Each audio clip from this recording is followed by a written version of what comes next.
And the question is, are we in a spiritual battle? Are we in a battle for the fate of mankind?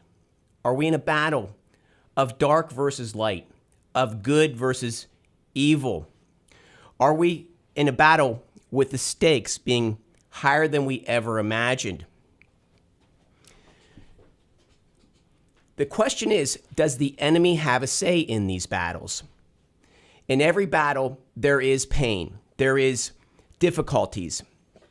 And the entire premise of this show since inception has been to establish the moral high ground, to bring intellectual arguments that through a process of debate and inquiry, and to establish the moral high ground and to win this battle through the use of ideas. And I think we've done that because we've brought on some of the brightest minds in the local area, and we've brought on people that are political activists, that are freedom fighters, that are fighting to save us from this dark abyss that we are heading down, to restore our republic to what it once was. But again, in all battles, the enemy has a say in all battles. And I want to share with you something that happened on this show over the course of just 3 weeks. That I think what it does is it demonstrates that we are in a battle of dark versus evil, of good versus light. And we had a number of guests on this show over the course of 3 weeks that all experienced one form of personal tragedy or another.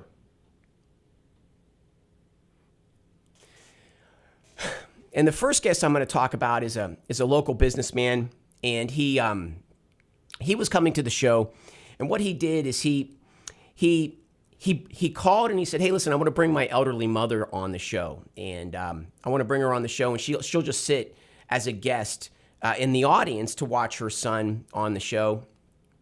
And what happened is, on the way to the show, she suffered a massive heart attack and passed away, and it was very tragic. And of course, he couldn't be on the show, but we stayed in touch with him through that very difficult time, and he experienced quite a loss of someone close to him. The next week on the show, we had another guest, and after the show was over, the guest went home, and he took an everyday pain medication, and he had a seriously adverse reaction to it with internal damage. And it brought him to the brink. He was in critical condition for weeks.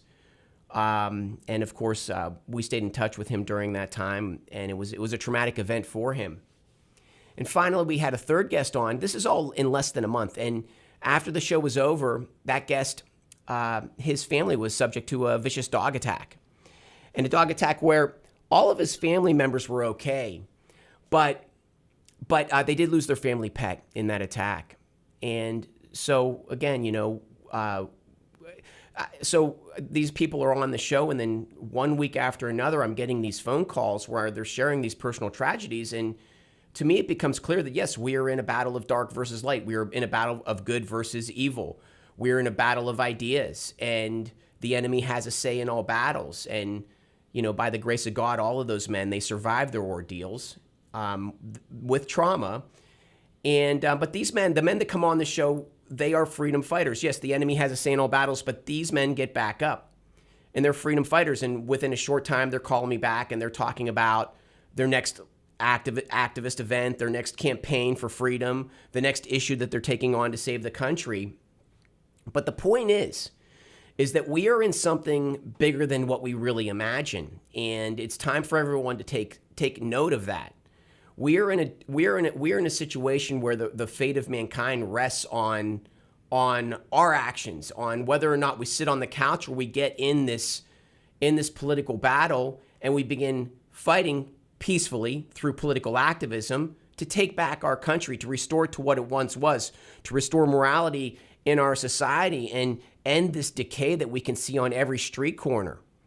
And I want to say that every man that I talked about who was on the show, those men are warriors, and they're back on the front lines going and fighting for the country. But I think it's time that we all step up and take a stake in these times that we are in. So I wanted to share that personal story of that short experience that happened on our show, I think it's very clear the stakes of what we're in. But now I want to turn our attention to the Texas Democrats, because we're witnessing an implosion of the Texas Democrat Party. They nominated a president who is obviously incompetent. Your Texas Democrats overwhelmingly supported and celebrated a man that is a national embarrassment, a man that has been forced to step down due to a lack of cognitive abilities. There is nothing that justifies this man being put in office. And the question is, do Texas Democrats have your best interests in mind, putting forth a fool that is Joe Biden and then supporting him vociferously? That's the question. Shouldn't they be putting forward someone their best and brightest? No, they're putting together someone politically connected, because they are all political animals. And to make my point, I'm going to give you a few quotes of your local Texas Democrats and how, in spite of where the rest of the world sees Joe Biden as an embarrassment, they stand behind him. Because to the Texas Democrats, it's Democrats first, it's Americans second. I'm going to give you a quote right now, and this quote is from Congresswoman Lizzie Fletcher on Joe Biden. Quote, President Biden has been an extraordinary president, and his historic accomplishments will deliver meaningful results for Americans for generations to come. Unquote, Lizzie Fletcher, United States Congresswoman for the 7th Congressional District. So when she talks about these accomplishments that are for generations to come, is she talking about hyperinflation, where Americans for the first time in our lifetime are adding up their grocery store receipts and comparing them to what they were 4 years ago? And they're seeing sometimes more than a 100% increase in their everyday grocery items? Is that what she's talking about? Or is she talking about the fact that home mortgages have increased more than 40% in just 4 years? And we're at a point now where our elderly, where our grandmas and grandpas, where they can no longer, their houses are being appraised, and they can no longer afford the tax values on these new appraisals because of hyperinflation, and they're being forced out of their homes. They're being forced into the streets, or they're being forced to go live with their children. And so here we are watching the American people go into a third world status where we're having multiple generations of people live in one household. Is that what Lizzie Fletcher's talking about when she talks about the foundational change that Joe Biden's brought to us for generations to come, and how we should all be grateful for Joe Biden? I'm going to move on now to another quote. I'm going to talk about Rodney Ellis. And Rodney Ellis is your Harris County Commissioner for Precinct 1. And many refer to him as the consigliere of Harris County, because he knows where all the funds go. And that's what Democrats are about. They're about knowing where the funding goes.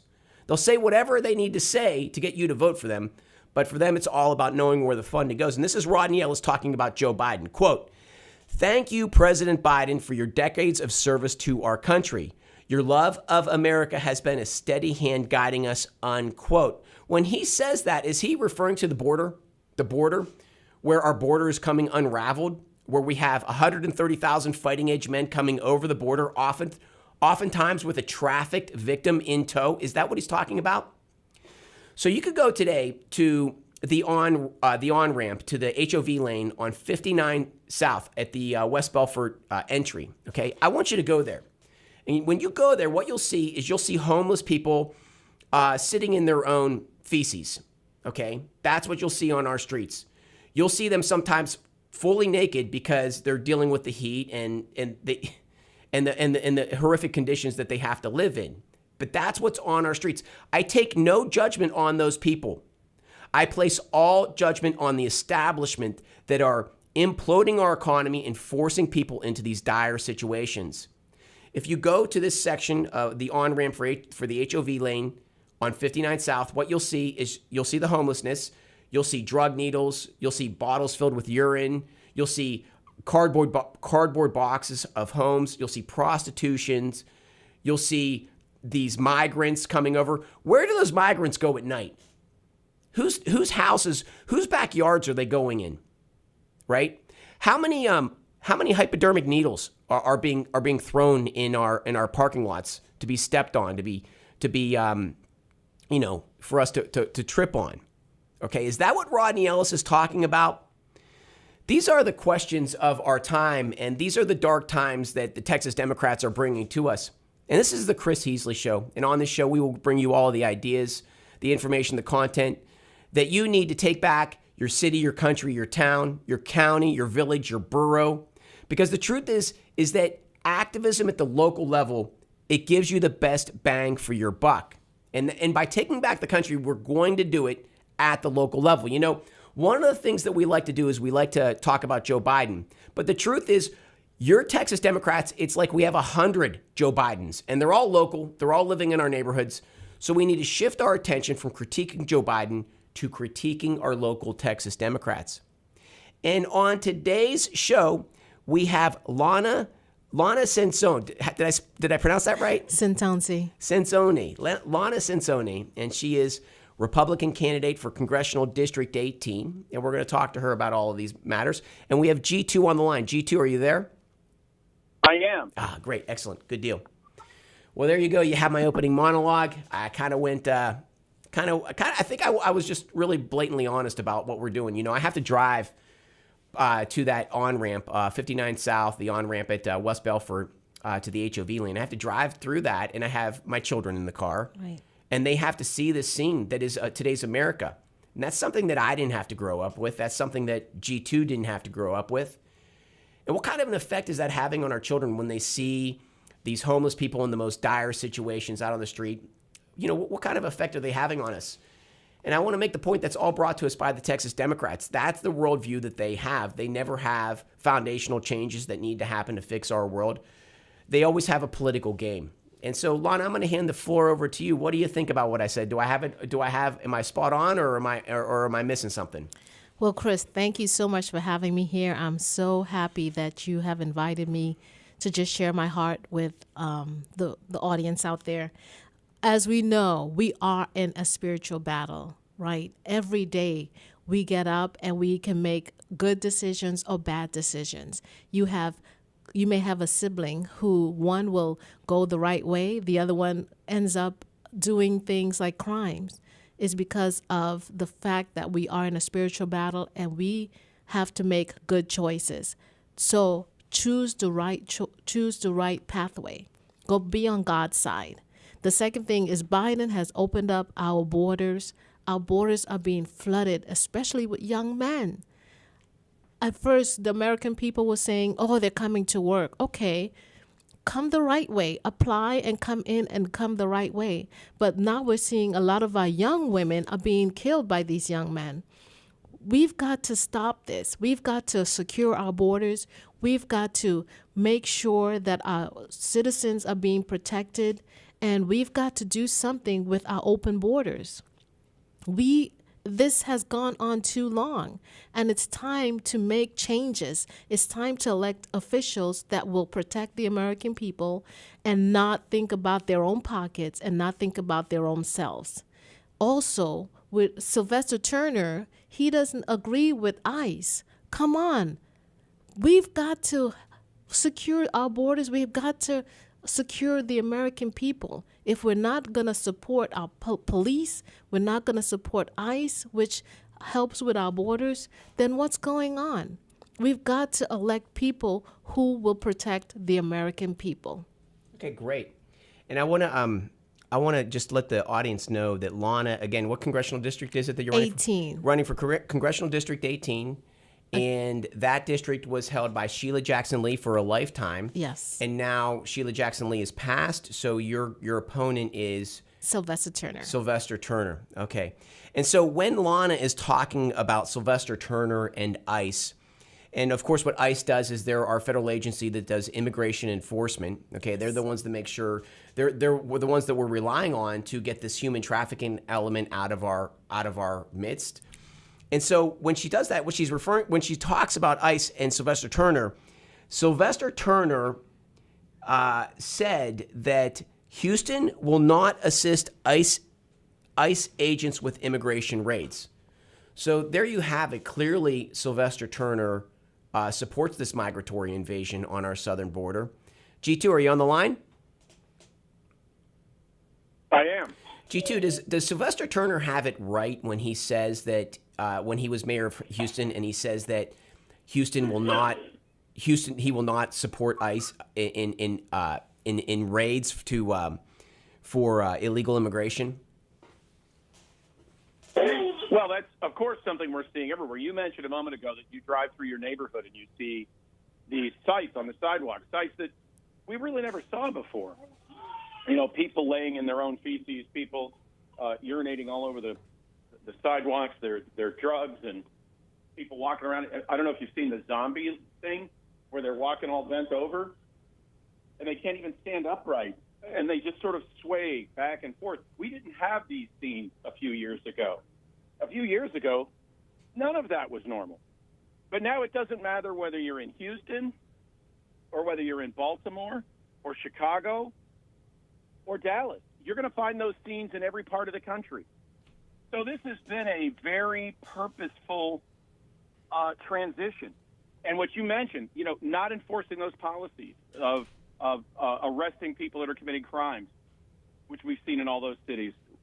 The policies of refusing to defend the United States border, which has allowed both north and south flows of people from around the world, and we don't know who they are. Think of this. Since the Democrats seized control in 2021, we've had 10.5 million people come across the border that were encountered by Customs and Border Patrol. Now, CBP, they encountered 10.5 million, but they estimate now that almost 2 million are what they call gotaways. Those are people that either Customs couldn't catch or that they didn't even bother to try to chase. That's at least 2 million. Those are called known gotaways. Then you've got the unknown gotaways. Now, the gotaways are all people who specifically, purposefully eluded law enforcement and our Border Patrol. But those gotaways, about 2 million, the unknown gotaways, that could be another million or two. We don't know because they got away and they weren't encountered and they weren't even seen. Those people are about 70% military-aged men, maybe more now. And they're coming from the Chinese Communist Party, and they're coming from Tren de Aragua down in Venezuela, and they're coming from MS-13 and, the Zetas. So what we have now, think about this, about, I don't know, let's say 6 to 9 months ago, we got these first reports that the Venezuelan brutal gang named Tren was showing up in New York. And then we heard a few weeks later they were showing up in Chicago. And this week we see them taking rifles to people's doors and taking over apartment buildings, demanding in Colorado, in Aurora, Colorado, demanding that the tenants now pay rent, not to the landlord, not to the management company, but rather to this Venezuelan gang. This is a systematic undermining of the United States. Now you could say, well, it's incompetent or a lack of organization or government's just inept. But it's not just happening here. It's England, France, Germany, Greece. It's all over Western civilization. So what you're talking about and your whole opening discussion was a party that is specifically working to destroy Western civilization and succeeding. We are losing now a minimum 75,000 people a year to fentanyl, a drug that comes from the Chinese Communist Party to the cartels, then across the border, and it is delivered nationwide with these cartels. Since the Democrats seized control, we've got 300,000 dead Americans and no actions taken. Our government refuses to serve its highest purpose, defense of the nation. They refuse to defend our border. It's not accidental. It's a policy. It's not chaos at the border. It's a policy, and it's being executed to perfection. How do we know? Bodies all over the country dying from fentanyl, children being raped every night. And now, if you've seen recent reports, that number's in the hundreds of thousands that have been trafficked into the U.S. And then the zombies that are inhabiting our cities, walking around in a stupor. If we don't change this direction in November, if we don't change the direction that these radicals in Congress have us on, including the work of Sheila Jackson Lee, and I'm sure her replacement, Democrat, would do the same thing. If we don't change that direction, we will lose this nation. It will be unrecognizable in just 5 more years of this. Well, we have Lana in the office to do something about that, to make sure that it's not a Democrat replacement of that office seat. But since we mentioned Sheila Jackson Lee, we have to acknowledge that she was absolutely fighting with everything that she had for a migratory invasion on our southern border as well, because in the Democrat Party, it is their agenda, and they're loyal to their agenda first, all of them. It's in unison. I'm going to give you a quote that she had. There was a law called SB 147 that was being implemented by the state of Texas that would limit certain foreign countries and foreign entities from being able to buy land in Texas. And here's what Sheila Jackson Lee had to say about it. She said, quote, "There should be no distance that you should not be willing to travel to stop our hatred. No distance. But I wanted, as a member of the U.S. Congress, I wanted you to hear the impression of the federal government and the importance of Texans standing up against SB 147, unquote, Sheila Jackson Lee." And so what Sheila Jackson Lee is saying is that if the idea that American citizens should be able to buy land, that if the American lands should be reserved for Americans, that if you believe that as an American, that you are filled with hate, that makes you some sort of a racist. Clearly, she saw more of an alignment with the migrants coming over the border than she did with her own constituents. So, Lana, what do you think? Do you see that unison across the party regarding the Democrats supporting this migratory invasion? Absolutely. I remember Sheila Jackson Lee did not want to secure the border. She came against securing the border, and that's wrong. That's wrong. So they're all in cahoots. They're all together, planning to bring down this wonderful country that we love so much. And this is why we have to go out and vote. We have to make a change, and we as American people have to go out and make changes at the polls. You have to get registered to vote, and you have to go out and vote. Right. So what Lana is saying is that, again, I said at the beginning of the show, because I just started taking this route to go to work, and I started taking this 59 HOV lane, and I'm driving through with my son, and I see this nightmare that is a quarter mile from my home, okay? And so I see this, and it's frightening. And I just asked the question, what happened? Where do these people go at night? Do they come into my neighborhood? Are they in my backyard, right? That's the question. What happens when the residents of my neighborhood begin to be assaulted or worse? And the Democrats come to my town and they act like there's nothing, like that we shouldn't even be talking about it. Of course, you heard Sheila Jackson Lee's comment that if this is an issue for you, that you're a bad person. But I want to make this point. It's across the board. Texas Democrats stand with Joe Biden on a migratory invasion of the American Republic, and that means Texas first. Texas gets invaded first before any other state. And Texas Democrats stand in unison. And now what I'm going to do is I'm going to read you a quote from, I believe this one is Ann Johnson, State Rep Ann Johnson. I want to confirm that. I believe it is. It is Ann Johnson. I'm going to read this quote from Ann Johnson.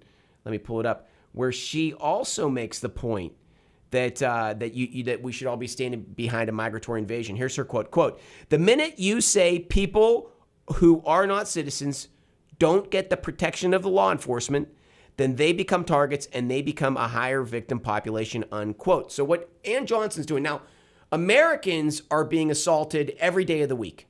Americans, what's happening to Americans are being ravaged like never before in our lifetimes. Texans are being ravaged like never before in our lifetimes.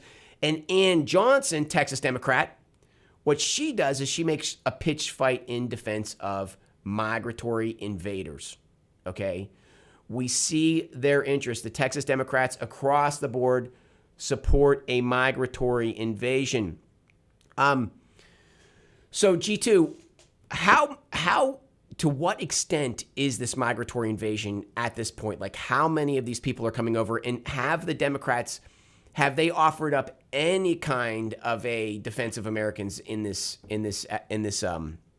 what we're going through? So let me put this in perspective. Ellis Island operated for 62 years. And in those 62 years, they brought 12 million people through and processed them to be further moving into the United States as immigrants. In the last 4 years since the Democrats seized control of our federal government, we've had, again, 10.5 million of encounters, and we've got 2 million of gotaways, known gotaways. Plus, we have the unknown gotaways. So you're telling me, wait a minute, in 4 years, we've brought in more illegal aliens, unknown, unprocessed, than came in over 62 years through Ellis Island. That's not a system of controlled immigration. That is a system of an invasion. Again, we know that 70% of them are military-age men, and you've seen the arrangements that the Chinese Communist Party made to move Chinese from Ecuador up through the Darien Gap in Panama and up to the border of Texas. They have a series of supply depots and processing centers. There is a special channel for the Chinese, and the Chinese, sent here by the Communist Party, they pay a fee to the cartels between $20,000 and $35,000. Now, the average Chinese citizen probably isn't sitting on $20,000 to $35,000 to come in. So where are these military-aged Chinese men coming from? Well, again, they're coming from the CCP. All right, so we're saying 12.5 million. The same number that came through Ellis Island in 62 years came here in 4. That is greater than the population of 11 states.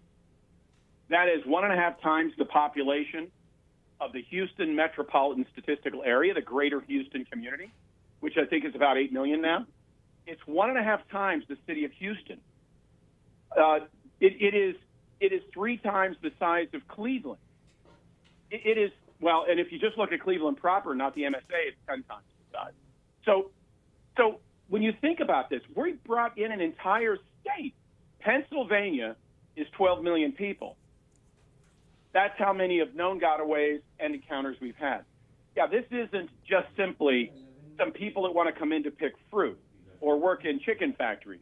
This is a full-on invasion. Now, why are they coming?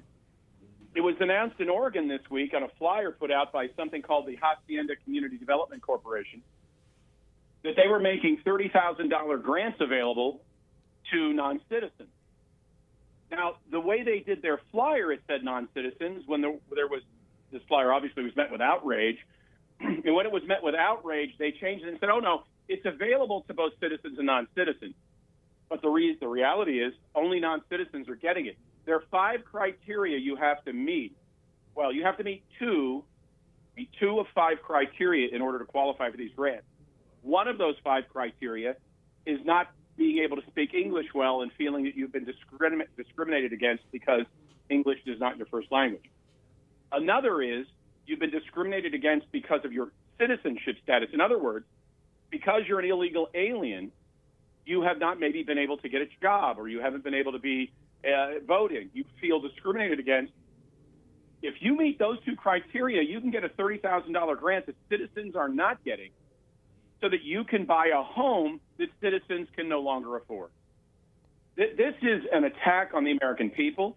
It's an attack on the American nation, and it's being led by these radical globalists, the Democrats, that now have control of our federal government.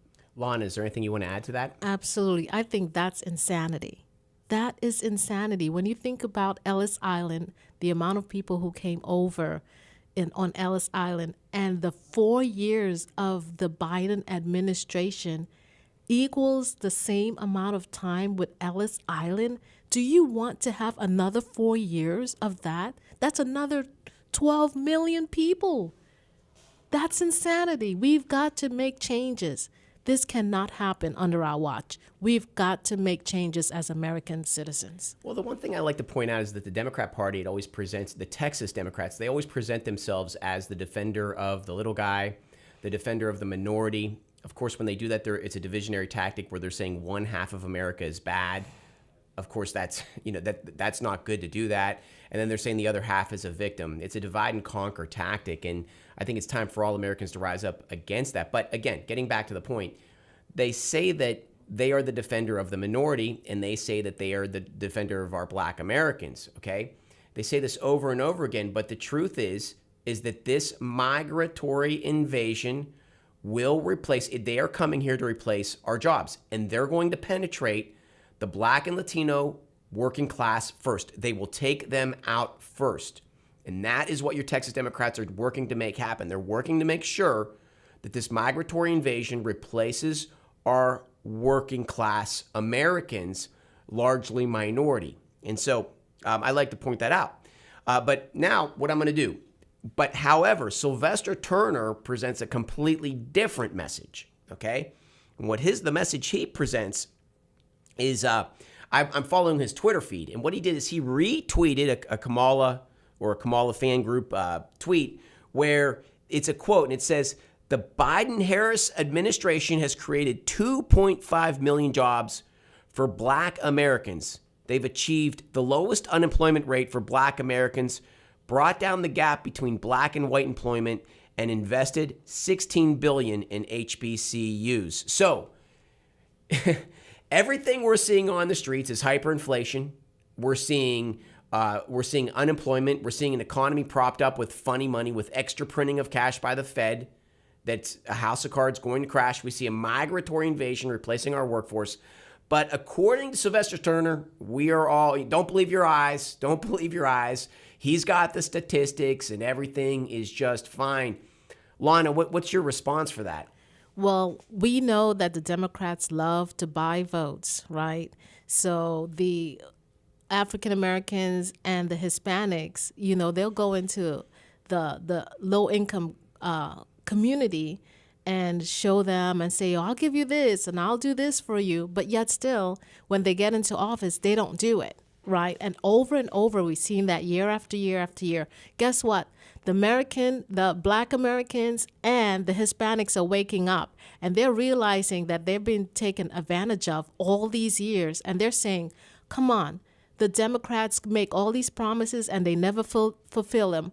But the Republicans, guess what? They say one thing and they're going to do what they say that they're going to do. So they're believing that the Republicans are really on their side. Yeah, I think there is a red pill thing happening within our minority communities. I read that, of course, in the early 1900s and the late 1800s, Black Americans were overwhelmingly Republican.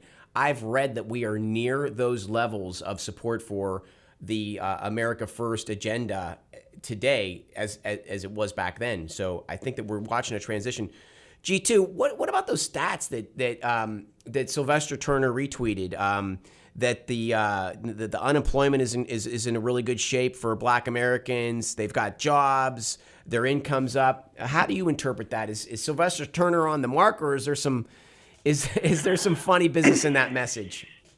Well, first I'll address that, and then I'll tell you the promise that the Democrats are definitely going to keep if they continue to control government. First of all, on those statistics, if you paid attention to the employment numbers that have been reported over the last, say, 4 years. Hey, G2, we got a call. You mean I'm going to try to take this call. Do you mind? Go ahead. I don't know if I know how. It went away. Goodness, you got the floor. Hey, if you want to call in again, please call in. But G2, you got the floor. What these employment numbers have shown is an incredible. 1 second, we got the caller back. I'm gonna try. Caller, are you on the air? Oh wait, I'm sorry. I don't. Okay, it's not happening. Sorry about that. Okay. Hey, I'm looking for opinions to take us on. So go ahead. What these employment numbers have shown is a steady increase in employment and a very large increase in the number of people in our workforce in this nation. Now, of course, we know that when they count jobs created, they're starting at the bottom when the lockdowns were in place and people were basically forcibly moved out of their jobs. That recovery of those jobs was a part of this that I don't give anyone credit for. They simply stopped oppressing us and forcing us out of work. But if you look at the job numbers that have accrued since then, and you dig below the surface, what you find is we still have fewer full-time jobs than we had then. The growth has all been in part-time jobs. In fact, I think the deficit in full-time jobs is 1.6 million. And they're counting part-time jobs as a job. In other words, if you're a carpenter or a bricklayer or a computer technician or a programmer and you lose your job and you go take a job, say, at a gas station and a Dairy Queen, that is one job minus and two jobs plus. That's considered net job growth. Now, you don't have the benefit package and the income you had. You can't support your family anymore. But the statistics look great. So that's where we get this phrase, the economy's doing great. It's the people in it that are suffering, right? So you look at these statistics, they sound fantastic. Now, we also know that the government has had to make very significant adjustments to these employment numbers. it's always the case that there's a little adjustment here as final numbers come in. They might increase a wee bit or decrease a wee bit. They have eliminated 1.2 million of these fake jobs. What I mean by fake jobs is they never existed. The numbers coming out of the government are fake. The last adjustment downward was 818,000 jobs eliminated. And here's another problem with the jobs numbers. A large portion of the jobs that have been created are in government. Now, a nation that's run at a $2 trillion deficit ought not be hiring more government workers. So these jobs numbers are so skewed and so corrupted that you cannot use them and rely on them. You have to look at what's happening to the American people. And we've talked on your show before about how inflation has risen faster than people's wages. So while the actual dollars they get paid have gone up, what they can buy with those dollars is actually significantly lower now than when the Democrats seized control. Now, that's a hit of about $3,800 to $4,000 for the average family. Median income in this country is $79,000 to $75,000. Depending on where you live, it could be a little below $75,000. Let's just call it $75,000. You're going to take a $4,000 hit because your wages on average have not kept up with inflation. But wait, there's more.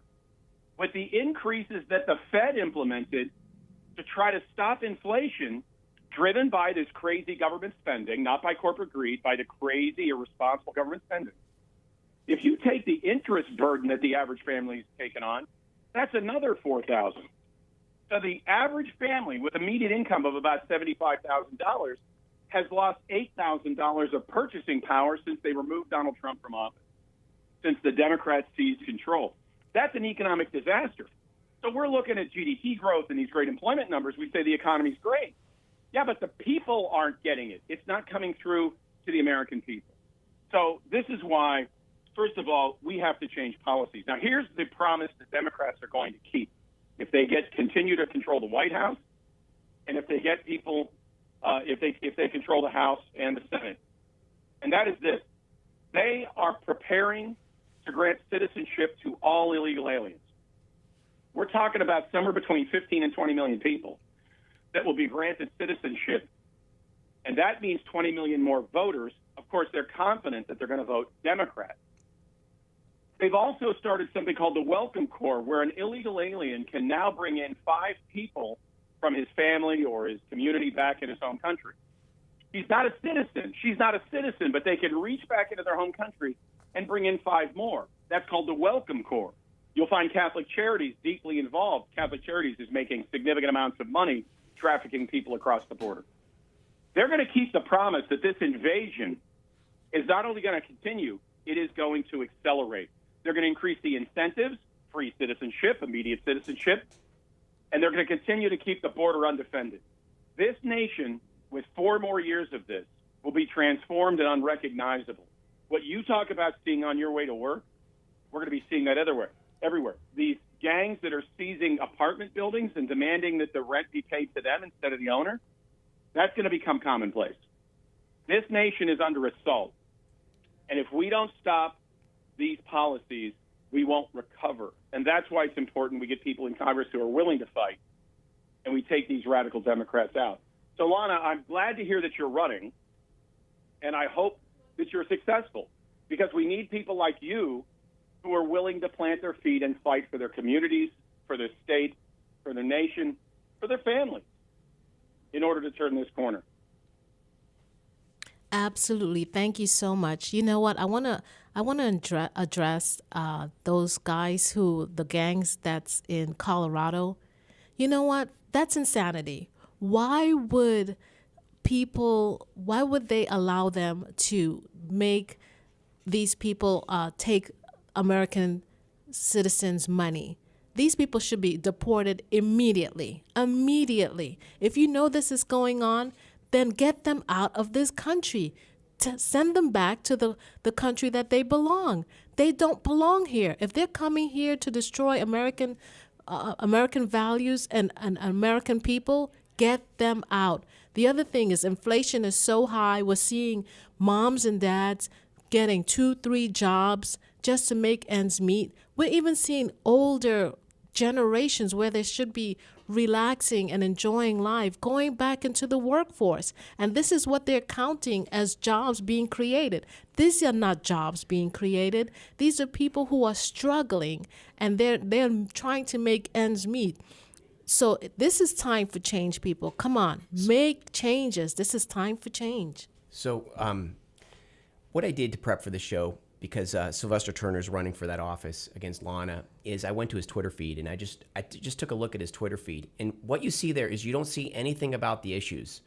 What he likes to do is he likes to pat the back of fellow Democrats if, they had something in their life, an event, a career, a retirement party, or he's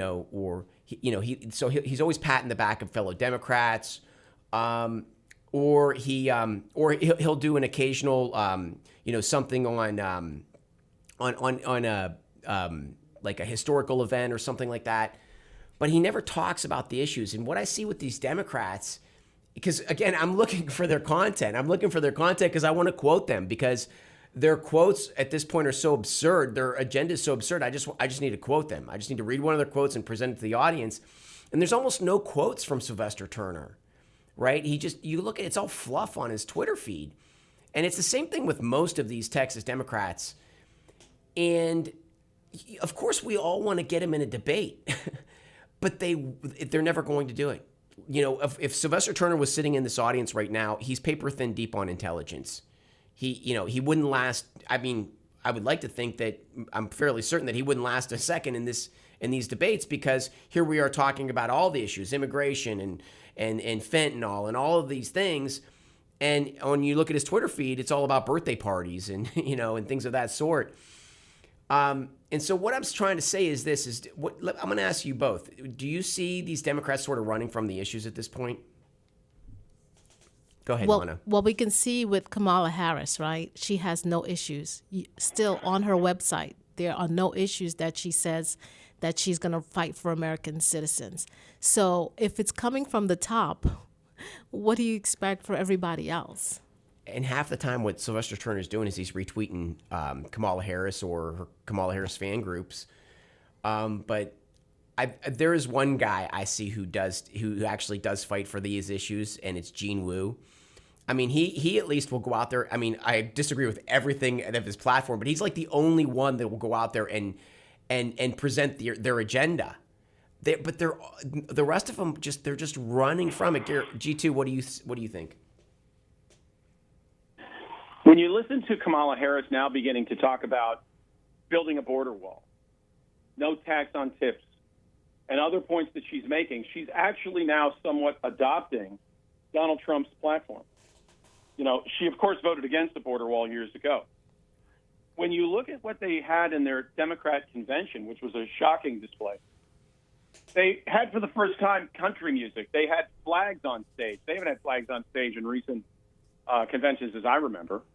So they're starting now to try to appeal to voters. I think the situation now is that they know that so many of us are aware of the policies that Sheila Jackson, that the rest of these folks have put in place, that they know they've got to run from them. They know they've got to not talk about these. They know that if they replace Sheila Jackson with Sylvester Turner, they're going to get the same policies.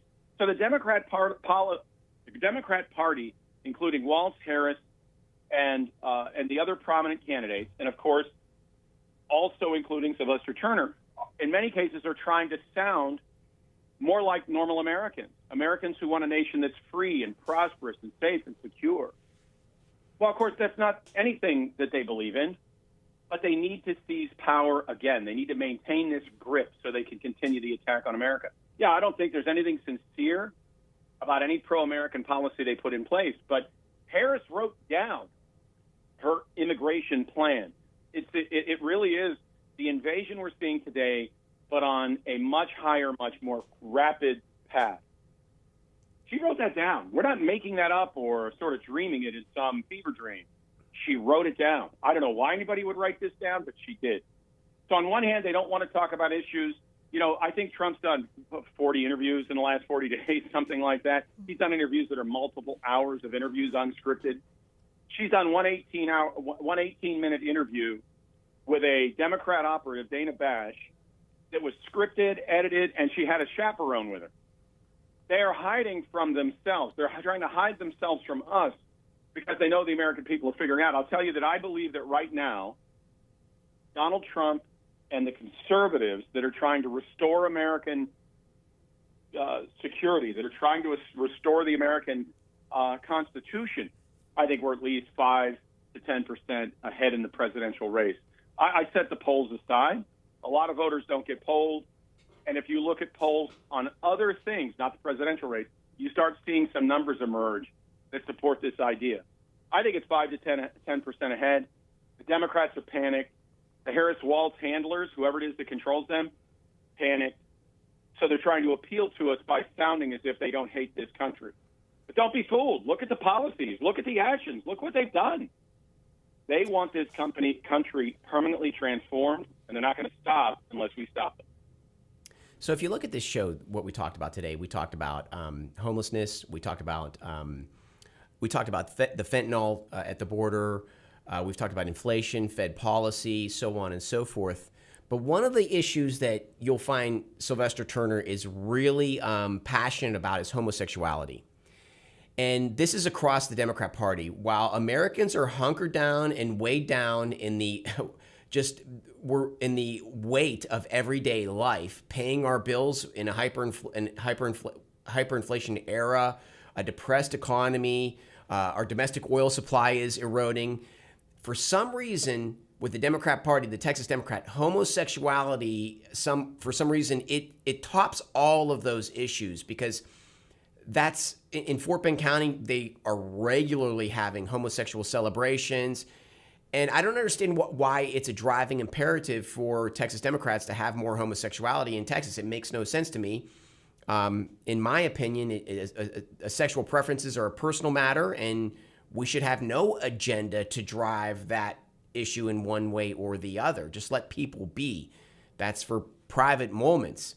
But it is clearly, and so for Sylvester Turner, in 2015, Turner was named one of the top 10 best members of the Texas House on LGBT issues by Equality Texas with an A+ rating. So, and here's another Texas Democrat that really wants to drive home homosexuality. And I think this is why I think they do it. I think they're trying to drown out the true culture of Texas, which is the spirit of 1836, the Battle of the Alamo. And I think that they're trying to drown that out and replace that with sort of make homosexuality the new driving issue in the state of Texas. That's what it appears to me. I don't know, but Lana, I'm going to ask you, why is Sylvester Turner so passionate about homosexuality? Well, that's really a question for him. But I do have to say that with homosexuality, that's an adult issue. But when you go into a school and you introduce that to little children who are 5, 6, 7 years old, no, you're hitting home with me with that. That's not for children. Children should be learning about playing with dolls, learning about sharing with other kids, learning about math, English, the normal topics. But that should not be an issue for children.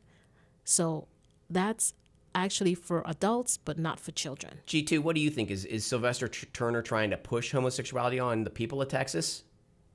Well, I don't know about his specific policies, but I can tell you this. Everywhere that I see Democrats seizing control of school boards or government, for some reason, they begin to focus on sexuality in a way that is just unnatural for government.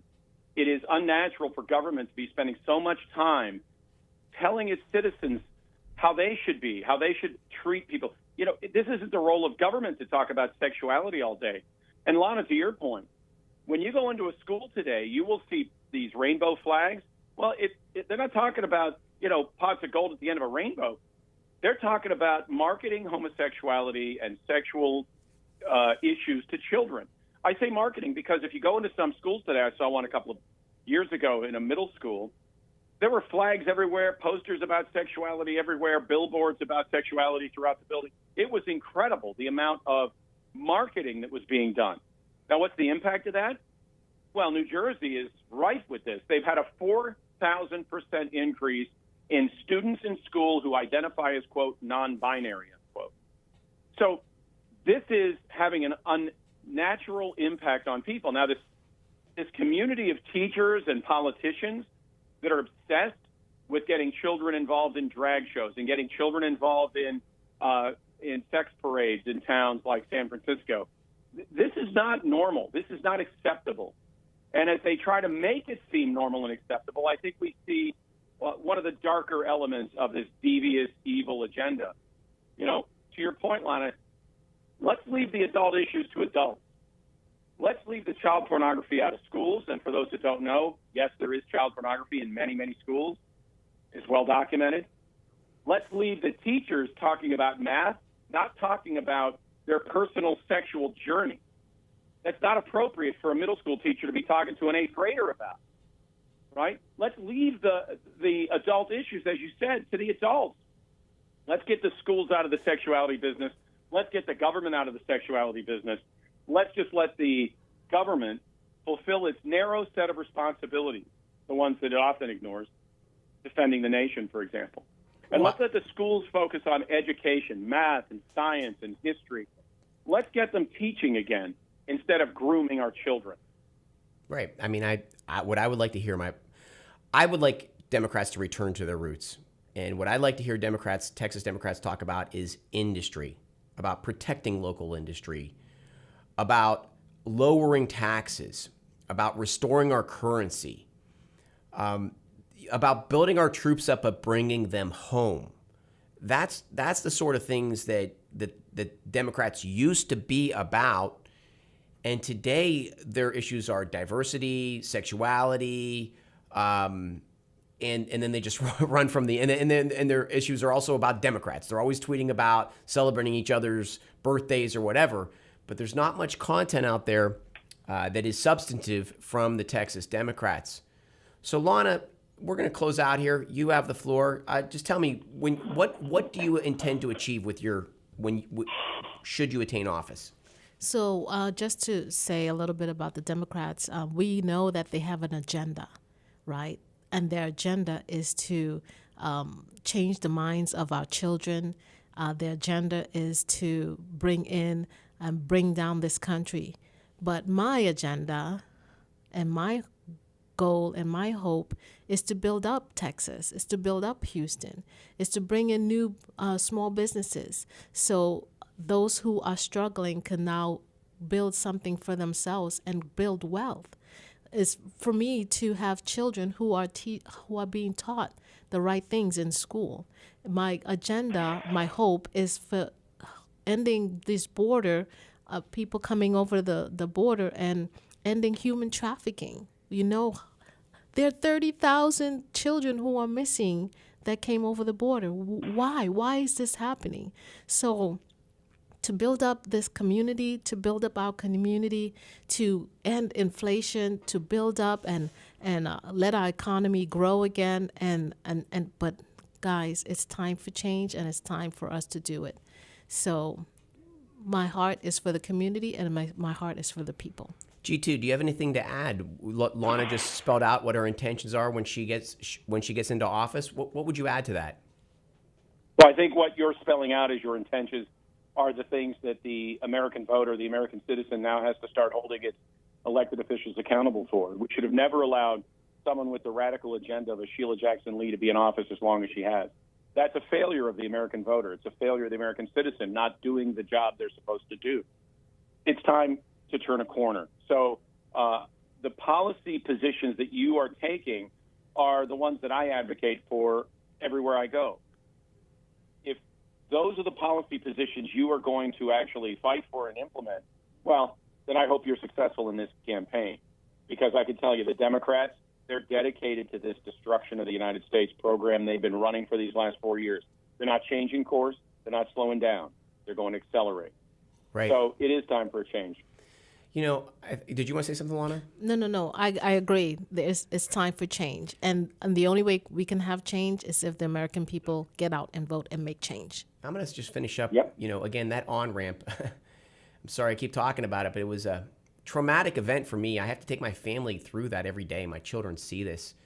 It's the 59 on-ramp at West Belfort, and that is right on the border of Fort Bend County and Harris County.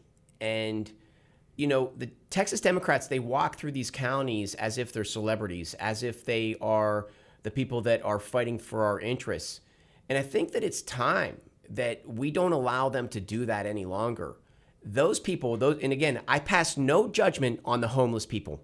None. They didn't do it. The economic situation that we're in is so oppressive. I don't believe this is a time for judging, except for judging Texas Democrats. And I think it's time that all Texans do that, because when you drive through that area, that is the result of the poverty pimps.